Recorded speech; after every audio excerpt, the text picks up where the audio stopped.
నమస్తే welcome to SP news. Suryapet జిల్లా తుంగతుర్తి మండలం ఎంపీడీఓ కార్యాలయం ఎదుట 6,000 పెన్షన్ ఇవ్వాలంటూ దివ్యాంగుల నిరసన. ప్రభుత్వం ఎన్నికల్లో ఇచ్చిన దివ్యాంగులకు నెలకు 6,000 పెన్షన్ ఇవ్వాలి. బ్యాంక్ లింకేజీ లేకుండా 10 లక్షలు సబ్సిడీ లోన్, డబుల్ బెడ్రూమ్ ఇండ్లు, ఆర్టీసీ బస్సుల్లో పూర్తిగా ఉచిత ప్రయాణం కల్పించాలి. దివ్యాంగులకు సంఘీభావం తెలిపిన బీఆర్ఎస్ నాయకులు ఎంపీడీఓ శేషకుమార్ కు వినతి పత్రం అందజేసిన దివ్యాంగులు. అరువులైన వికలాంగులు డబుల్ బెడ్రూమ్ ఇండ్లు, అరువులైన వికలాంగులు డబుల్. తెలంగాణ రాష్ట్ర శాసనసభ ఎన్నికల ముందు కాంగ్రెస్ పార్టీ వికలాంగులకు 6,000 రూపాయల పెన్షన్ ఇస్తానని హామీ ఇచ్చి అధికారంలోకి వచ్చి 14 నెలలు అవుతున్నా ఏ ఒక్క వికలాంగునికి కూడా పెంచుతానన్నటువంటి 6,000 పెన్షన్ ఇంతవరకు ఇవ్వలేదు.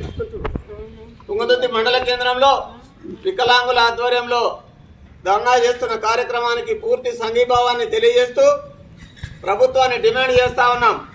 ఎన్నికల ముందు ఇచ్చినటువంటి అన్ని వర్గాలకు ఇచ్చిన హామీలను మోసం చేసినట్టుగానే వికలాంగులను కూడా మోసం చేస్తూ కాలం గడుపుతున్నటువంటి ప్రభుత్వం వెంటనే 6,000 రూపాయల పెన్షన్ ఇవ్వాలని, సదరం క్యాంపులకు జిల్లా కేంద్రాలకు హాజరవుతున్నందున వికలాంగుల మీద అధిక భారం పడుతున్నది.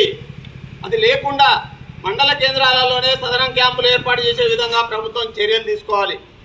హామీ ఇచ్చిన ప్రకారంగా 6,000 రూపాయల పెన్షన్ వెంటనే మంజూరు చేయాలి. అలాగే అర్హులైన దివ్యాంగులు అందరూ దరఖాస్తు చేసుకునే విధంగా కొత్తగా పెన్షన్ అవకాశం కల్పిస్తూ దరఖాస్తు చేసుకోవడానికి అవకాశం కల్పించాలని డిమాండ్ చేస్తా ఉన్నాం.